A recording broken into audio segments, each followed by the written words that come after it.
बिस्मिल्लाहिर्रहमानिर्रहीम नहमदुहु व नसल्ली अला रसूलिहिल करीम अम्मा बाद फ़अऊज़ु बिल्लाहि मिनश शैतानिर रजीम बिस्मिल्लाहिर्रहमानिर्रहीम।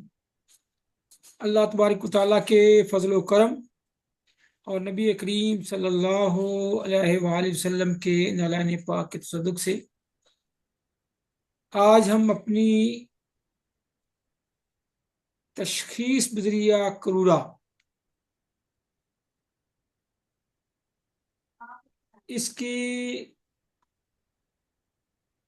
क्लास नंबर 3 ये लेंगे। आज लेक्चर नंबर 3 है। आज हम अपने शेड्यूल के मुताबिक जो 2 दिन पहले पढ़ा है उसको रिवाइज करेंगे ताकि चीज़ें जो अच्छी तरह अजबर हो जाएं और वो फिर हमारी प्रैक्टिस का हिस्सा बन जाए। पढ़ना मकसद नहीं, उनको प्रैक्टिस का हिस्सा बनाना मकसद है, इम्प्लीमेंटेशन मकसद है। चलें जी, बिला ताखीर शुरू करते हैं। हस्बे मामूल दुरूद पाक पढ़ लें जी। अल्लाहुम्मा सल्ले अला सय्यिदिना व मौलाना मुहम्मदिन व अला आलिही व सहबिही व बारिक वसल्लम। जी, 2 दिन में हमने जो पढ़ा था उसको हम आज कोशिश करेंगे रिवाइज कर लें।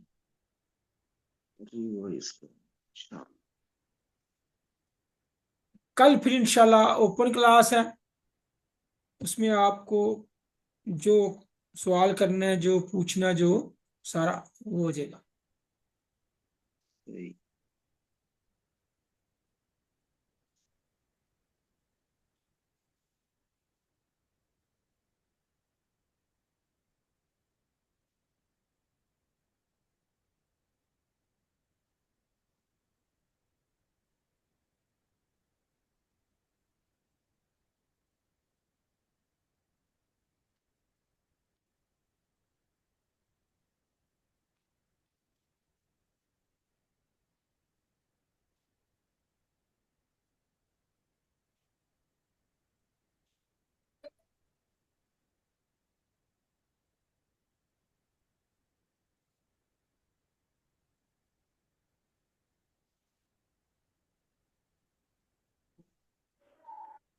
अस्सलाम वालेकुम।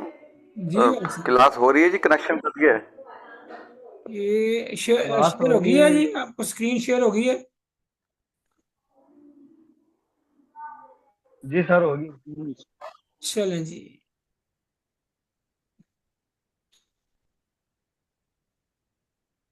बिस्मिल्लाहिर्रहमानिर्रहीम।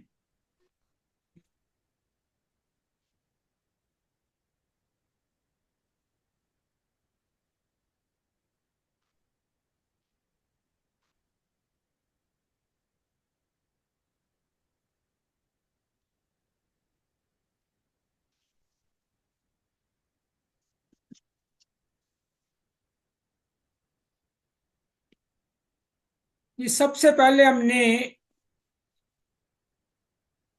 क्रूरा किसको कहते हैं यहां से शुरू कर लिया था जी।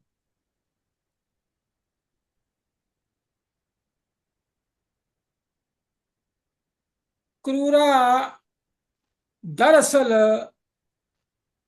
उस बर्तन को कहते हैं जिसमें यूरन डाला जाता, लेकिन किराहत की वजह से, नापसंदीदगी की वजह से जो ज़रफ था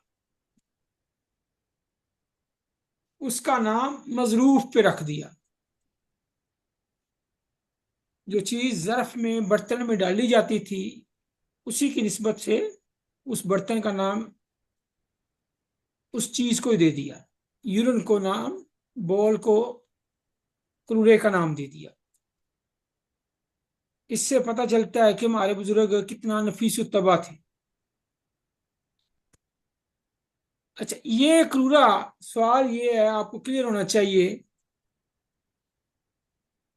जदीद दौर है, लिबर्टीज हैं, 1 मिनट में सारा रिपोर्ट्स आ जाती हैं। जब इतनी सहूलतें मौजूद हैं तो हमें क्या मुसीबत पड़ी हुई है कि लोगों से क्रूरा मंगवाते फिरें? क्यों?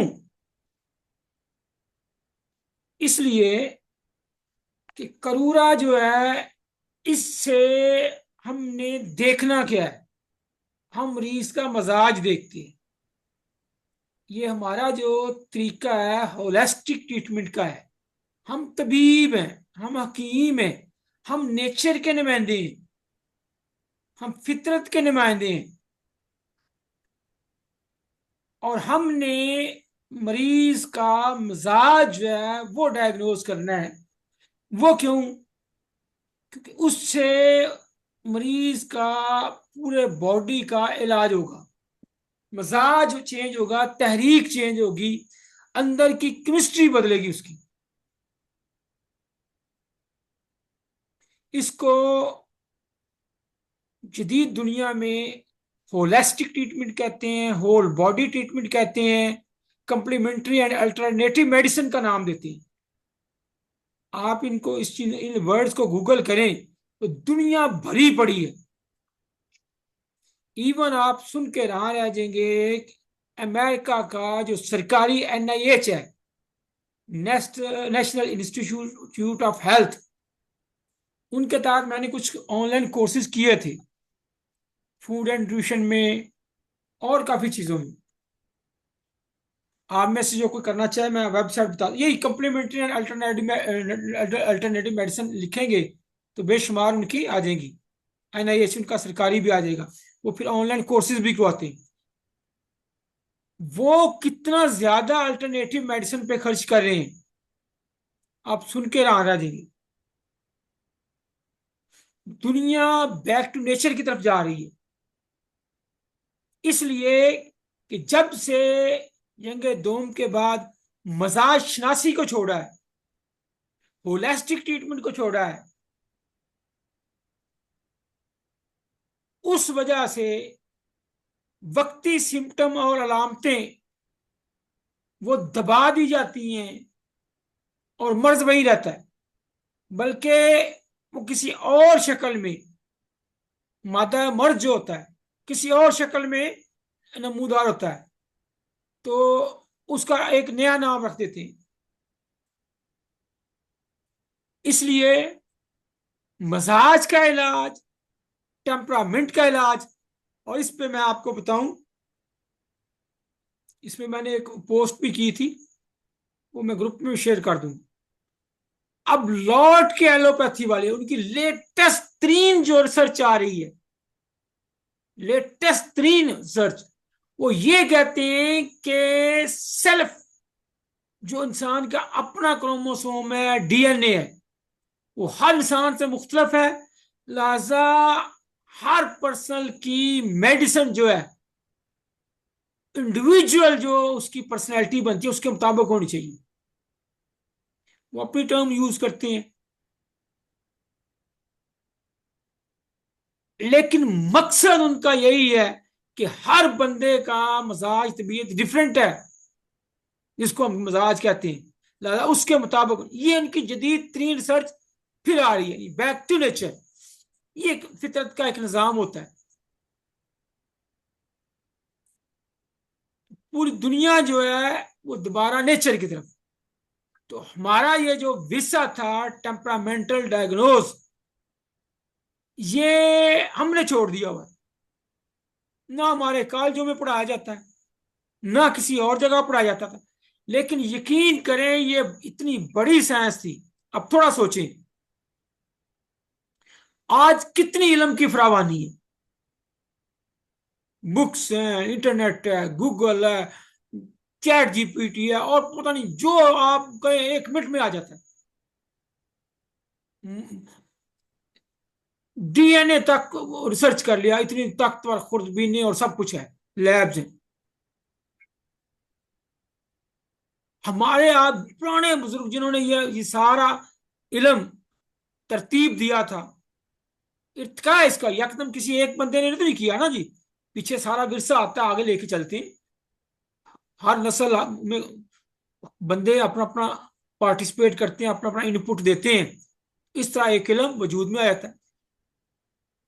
हमारे बुजुर्ग जिनके पास ये सारी जदीद आज सहूलतें नहीं थी, लेकिन उनके बारे में आता है कि मरीज को देखते ही बता दिया करते थे इसको ये मर्ज है, नब्ज को देख के बता दिया करते थे।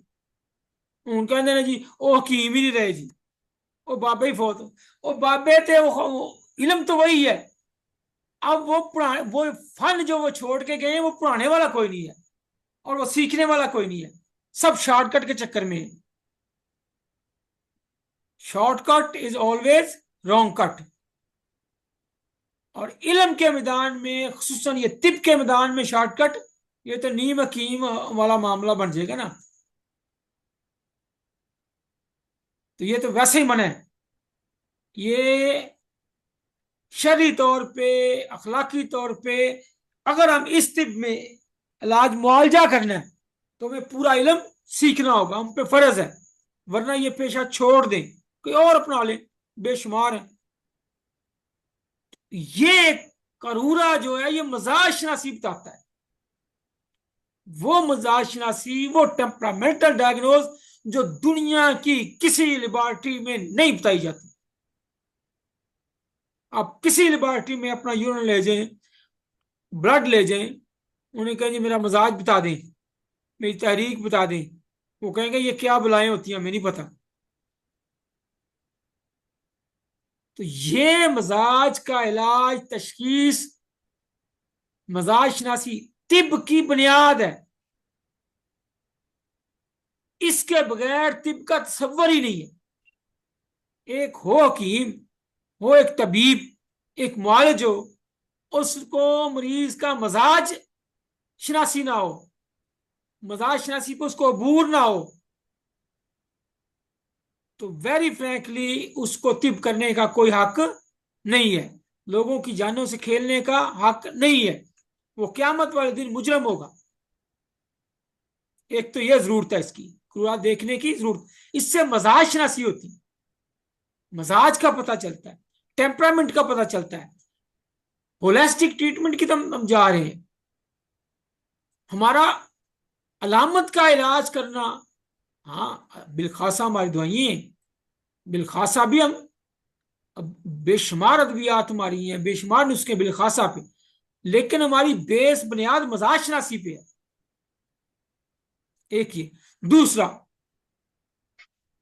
ये हमारे बुजुर्गों का विरसा है, ये फितरी कवानीन है, नेचुरल लॉज हैं। नेचुरल लॉज पुराने नहीं होते, ये सदियों से सीना बसीना आने वाले नेचुरल लॉज हैं। और nature can not be change. ये जो फितरत का कानून है वह कभी चेंज नहीं होता। फितरत का कानून क्या है? आग जलाती है,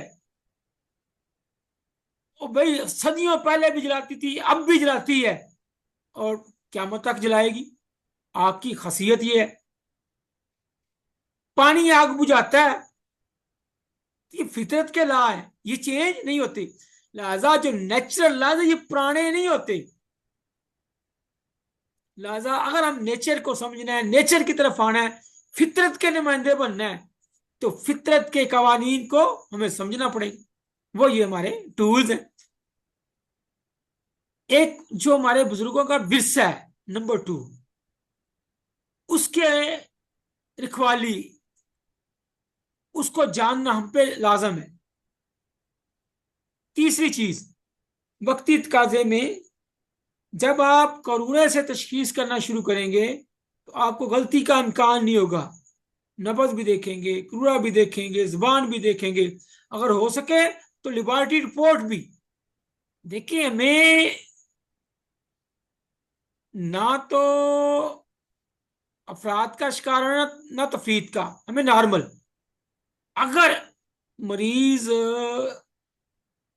को ज्यादा प्रॉब्लम है, सर्जरी की जरूरत है, इमरजेंसी की जरूरत है, तो उसको आप रेफर कर दें एलोपैथी के डॉक्टर को, तो हॉस्पिटल में।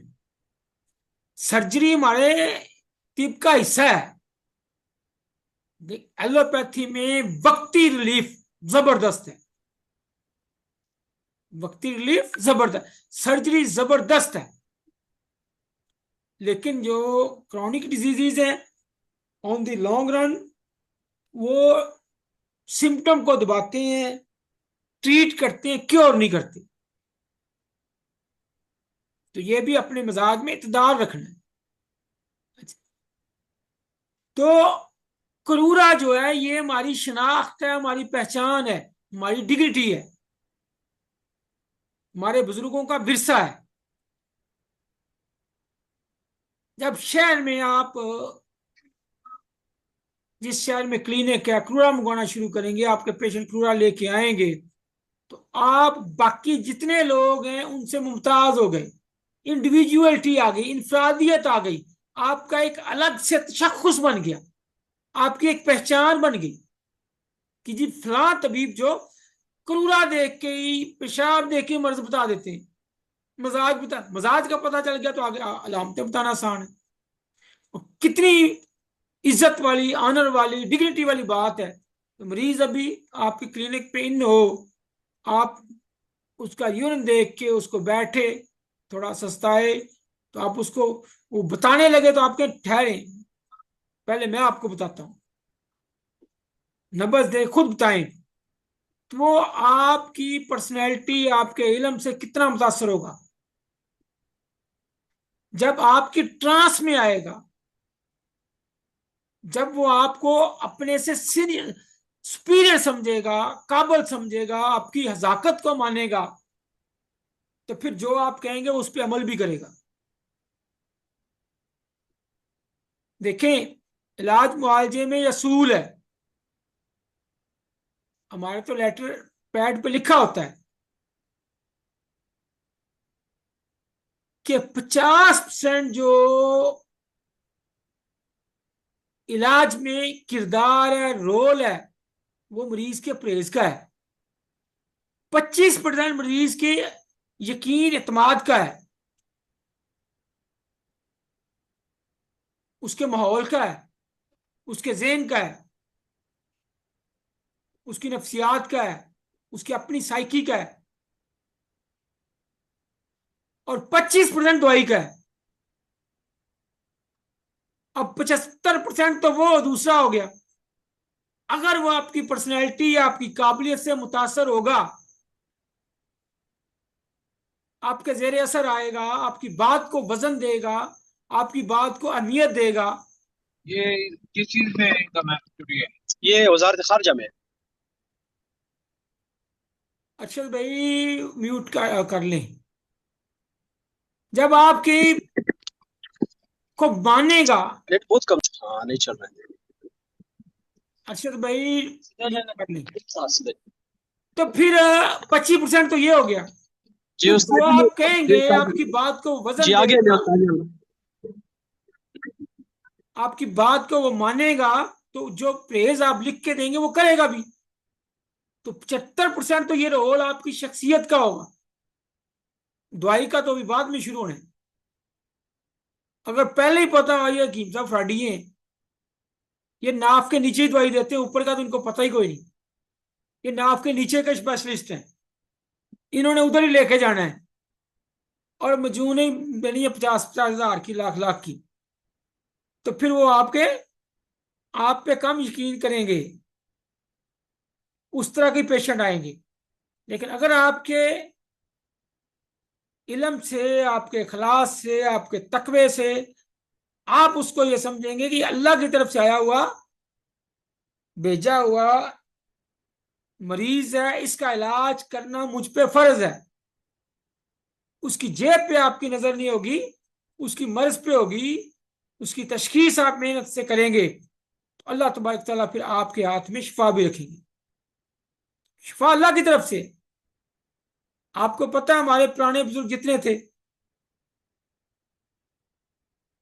लेकिन वो विरसा हमने, उनका इल्मी वर्सा विरसा भी हमने गवा दिया, उनका जो अखलाकी और किरदार का विरसा था वो भी हमने गवा दिया। ये तिब जो है नेक लोगों का विरसा है, सलीमुत्तबा लोगों का, खौफे खुदा रखने वालों का। वो मरीज को दवाई देते थे, रात को मुसल्ले पे बैठा करते थे और अल्लाह के हजूर दुआ किया करते थे, या अल्लाह दवाई देना मेरा काम है, शिफा तू देनी। तो फिर अल्लाह तबारक ताला उनकी इखलास को, उनकी आजिज़ी को, उसकी उनकी इंकिसारी को, तवाज़ो को, उनके गिड़गिड़ाने को अल्लाह कबूल कर उनको शिफा भी दे देते। तो इसलिए ये चीजें भी बहुत जरूरी है कि जितना आपकी पर्सनालिटी में इखलास होगा, तकवा होगा, उतना वो ट्रांस में आएंगे, उतना जेर असर आएंगे, उतना आपकी बात को वजन देंगे, उतनी आपकी अहमियत होगी, उससे आपकी इज्जत बढ़ेगी। अब अंदाजा करें, एक मरीज आप कहते हैं यूरिन लेके आए, वो घर में बोतल में डाल के पकड़ के गाड़ी में आता है, पैदल आता है, बाइक पे आता है, यूरिन साथ लेके आता है। इसका मतलब क्या है? वो इतनी कराहत वाला काम कर रहा है, आपकी लफ्ज को, आपकी बात को वजन दे रहा है, आपकी हजाकत को, काबिलियत को वो समझता है, उस पर यकीन करता है। उसके बाद हकीम सदीक शहीन साहब उस्ताद मोहतरम फरमाया करते थे, बेटा जब वो मरीज लेके आता है ना, उसकी मैं भी मरती है। आपके पास आता है तो अपनी मैं को मार के आता है। तो ये भी एक करूड़ा, बेशुमार फायदे हैं, बेशुमार फायदे हैं। तो इसलिए करूरा जो है ना जी, ये देखना एक तबीब के लिए इंतहाई जरूरी है। ये हमारा बेसिक टूल है और ये एक्सपर्टी है हमारी। जब आप इतने इसमें एक्सपर्ट हो जाए, पूरा देख के बता दें, ये 5 किलो वंडा पा दो, तो कहेंगे ना बाबे को जेलने। ये मामूली बात तो नहीं है, लेकिन अगर आपने फन सीखा, मामूली है। क्यों? जानवरों के क्रूरे में कदूरत ज्यादा होती है, गिलजत ज्यादा होती है। वो मर्दों के क्रूरे के मुकाबले में बहुत ज्यादा गिलजत है, कदूरत है उनमें। तो देख के जो एक्स्ट्रा ऑर्डनरी गिलजत है, तो क्या 20 किलो बंडा पा दो। तो ये फन है, जादू नहीं है। इस तरह की बातें जो आपके लिए मामूली होंगी, तो उसके वो समझेगा कि ये इसके पास जादू है। तो ये एक बहुत अच्छा और आला फन है, फन शरीफा, इसको सीखना हम पे जरूरी है। चलें जी, उसके बाद जी इस फन का हमने आगाज किया था। ये हमारा फन है, हमने इसकी इब्तिदा, ये रंग हमने याद किए थे जी। जल्दी जल्दी सुना दें जी, जो दोस्त भी सुनाना चाहे, और जल्दी जल्दी फिर आगे बढ़ते जाते हैं। रंग क़वाम रसूख मिक़दार इल्ज़त जाग कदूरत। दोबारा,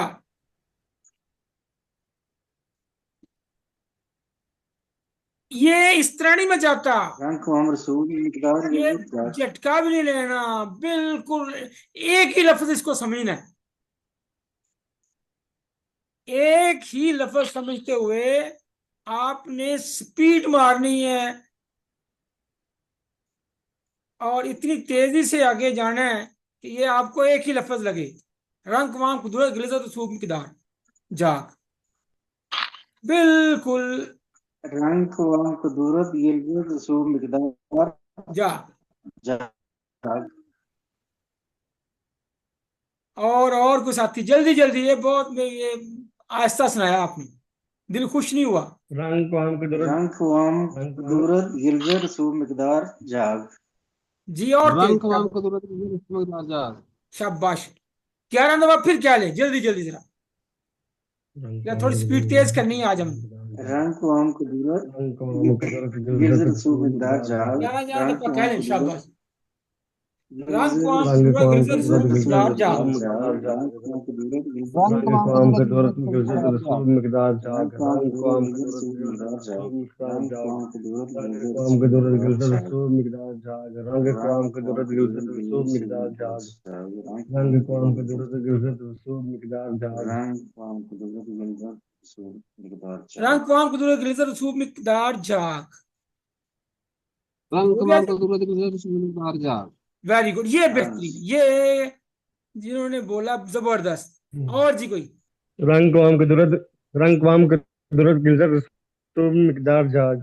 हाँ, ये इस तरह आना क्यों जरूरी है? इसलिए कि जब भी क्रूरा आएगा, जितनी तेजी से आपके जेहन में ये साथ के साथ लफ्ज आएंगे ना, उतनी तेजी से आपका लाशऊर उसको ऑब्जर्व करेगा, उतनी तेजी से आप मुशाहिदा करेंगे और सारी चीजों को यक वक्त ही देख लेंगे, सिर्फ रंग पे नहीं टिके रहेंगे। और रंग के साथ ही रंगबाजी नहीं करेंगे, बाकी 7 चीजें 6 चीजें भी देखेंगे।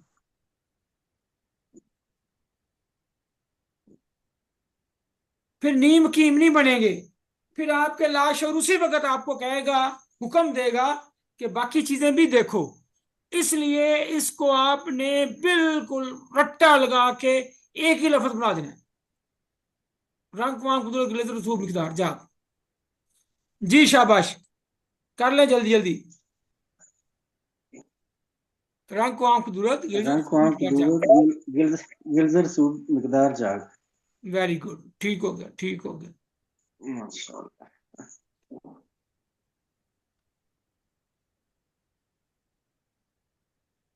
ये क्वाम का हमने कल पढ़ लिया रंग था जी, कवाम क्वाम का पढ़ा था। क्वाम किसे कहते हैं? गाढ़ा या पतला।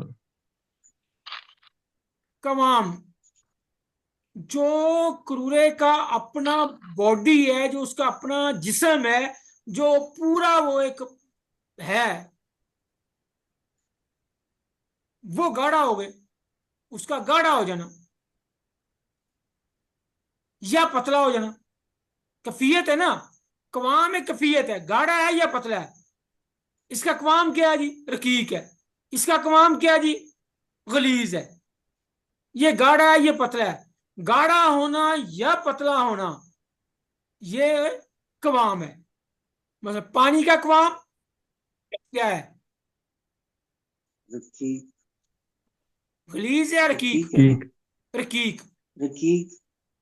रकीक रिक्कत से, रकीक रकीक जैसे रफीक होता है, फा के जगह काफ कर दे, रकीक रिक्कत वाला, नरम, पतला। रिक्ते कलब भी इससे इसी से लफज। रकीक गलीज है या रकीक है, पतला है या मोटा है। तो कवाम ये उसकी कफियत आ गई।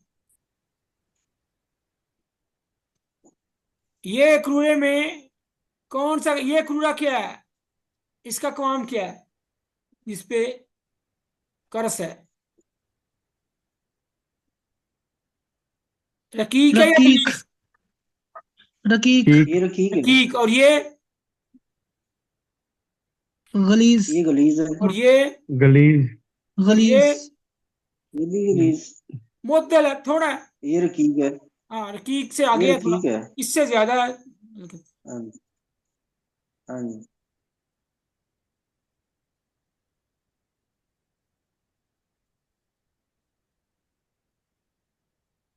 कवाम बनावट साख्त,